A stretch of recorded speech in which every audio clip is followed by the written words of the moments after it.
আজকে আমি তোমাদের সামনে কাঁচকলার কোপ্তা কারির নিরামিষ রেসিপি নিয়ে এসেছি। এটা সম্পূর্ণ নিরামিষভাবে তৈরি, তাই সবাই খেতে পারবে এবং এটা কিন্তু ভাত, রুটি, লুচি, পরোটা সব কিছুর সঙ্গে খুব ভালোভাবে যায়। এমনি কাঁচকলা তো আমরা সচরাচর খুব একটা খেতে চাই না, তো এই কোপ্তা করে খেলে কিন্তু সবাই খুব ভালো খাবে এবং সবারই মুখে লেগে থাকবে। এটা এত টেস্টি হয়, দেখতেও যেমন সুন্দর হয়, খেতেও খুব টেস্টি হয়। তাহলে চলো শুরু করা যাক। তার জন্য প্রথমেই আমি দুটো কাঁচকলা আর দুটো আলুকে সেদ্ধ করে নিয়েছি। আমি একটা পেস্ট তৈরি করব, তার জন্য টমেটো নিয়েছি আর 3-4টে কাঁচা লঙ্কা নিয়েছি। জল দিয়ে ওটার পেস্ট তৈরি করব। আর একটা আমি মশলার পেস্ট তৈরি করব, তাতে 1 চামচ আদা বাটা, 1 চামচ জিরের গুঁড়ো, 1 চামচ ধনের গুঁড়ো, 1 চামচ হলুদ গুঁড়ো আর 1 চামচ কাশ্মীরি লঙ্কার গুঁড়ো নিয়েছি। জল দিয়ে এটারও একটা পেস্ট তৈরি করতে হবে। আর ফোড়নের জন্য আমি সাদা জিরে নিয়েছি, একটা শুকনো লঙ্কা নিয়েছি, দুটো তেজপাতা নিয়েছি, আমি 3-4টে এলাচ নিয়েছি, 3টে দারচিনি নিয়েছি, 3টে লবঙ্গ নিয়েছি। এবার ওই টমেটো আর কাঁচা লঙ্কার পেস্টটাকে করে নেবো। একটু সামান্য জল দিয়ে আমি কিন্তু এই পেস্টটা মিক্সিতে ঘুরিয়ে নিয়েছি।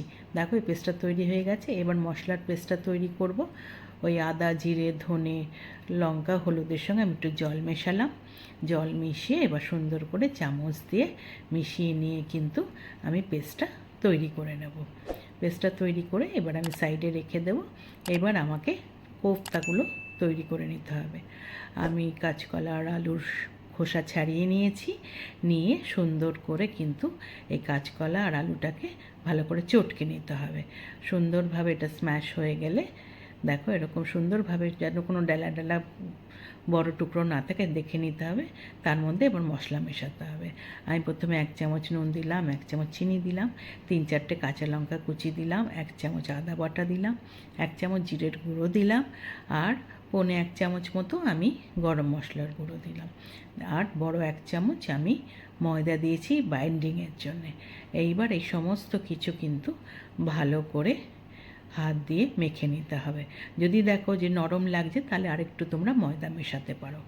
দেখো মাখাটা হয়ে গেছে। এবার হাতে তেল মাখিয়ে আমি এটা এরকম চ্যাপটা চ্যাপটা এরকম আমি বড়া তৈরি করে রেখেছি। তোমরা তোমাদের যেরকম ইচ্ছা সেরকম শেপ কিন্তু দিতে পারো।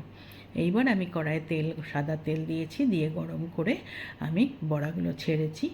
আমি সব বড়া একসাথে ভাজবো না, আমি ব্যাচে ব্যাচে বড়াগুলো ভেজে নেব।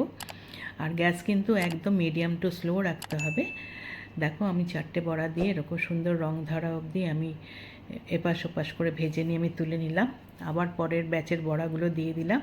এগুলোকেও ঠিক একইভাবে আমি ভেজে কিন্তু তুলে নেব।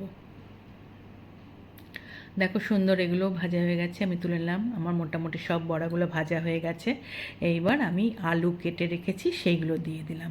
আমাদের বাড়িতে কোফতাতে একটু আলু লাগে, যে কোনো ঝোলেই আমাদের আলু লাগে, তাই আমি আলু দিয়েছি। এটা কিন্তু অপশনাল, তোমরা চাইলে দিতে পারো, নাও দিতে পারো। আলুগুলো সুন্দর রং ধরা অবধি কিন্তু ভেজে নিতে হবে। দেখো রং এসে গেছে, আমি আলুগুলোকেও তুলে নিলাম। এবার যেটুকু যে সাদা তেল ছিল তার মধ্যে আমি 1 চামচ আমি সর্ষের তেল দিলাম। সর্ষের তেল দিয়ে এবার ফোড়নের জন্য যা রেখেছিলাম তেজপাতা, শুকনো লঙ্কা, গরম মশলা, সাদা জিরে সব দিয়ে দিলাম। ফোড়নের সুন্দর গন্ধ বেরোলে তার মধ্যে আমি টমেটোর পেস্টটা আগে দিলাম।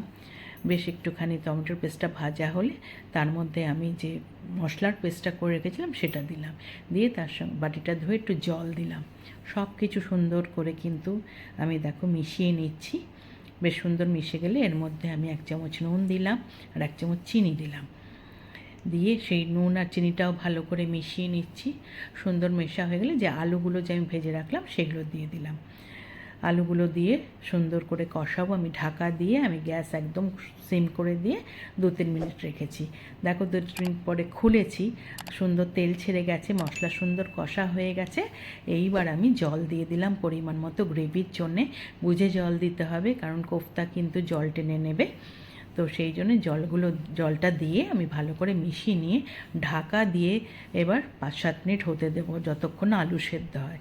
এইবার আমি একটা আলু তুলে দেখছি আমার আলুটা সেদ্ধ হয়েছে কি না। দেখো আলু সুন্দর সেদ্ধ হয়ে গেছে।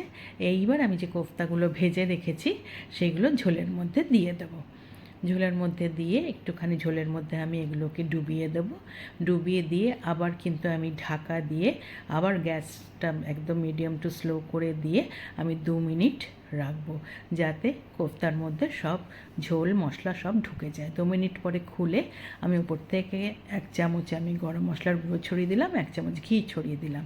সব ভালো করে মিশিয়ে নিয়ে আমি গ্যাস বন্ধ করে ঢাকা দিয়ে স্ট্যান্ডিং টাইমে 5 মিনিট রেখে দিলাম। 5 মিনিট পরে খুলেছি, আমার কাঁচকলার কোফতা কারি একদম রেডি টু সার্ভ। আমি একটা সার্ভিং বলে সার্ভ করে দিয়েছি। গরম ভাতের সাথে আমি এটা সার্ভ করব। তোমরা রুটি, লুচি, পরোটা যা কিছুর সাথে সার্ভ করতে পারো। এটা কিন্তু খেতে খুব টেস্টি হয়, একবার করে খেয়ে দেখো কেমন লাগে। রেসিপিটা যদি তোমাদের ভালো লেগে থাকে একটা লাইক করো, কমেন্ট করো, শেয়ার করো। যারা এখনও আমার চ্যানেলটা সাবস্ক্রাইব করোনি প্লিজ সাবস্ক্রাইব করে দিও, পাশে থাকা বেল আইকনটা প্রেস করবে, তাহলে আমার তৈরি সমস্ত রান্নার নোটিফিকেশন তোমাদের কাছে পৌঁছে যাবে। আবার নতুন রান্না নিয়ে আসবো। আজ তাহলে চলি, তোমরা ভালো থেকো, টাটা।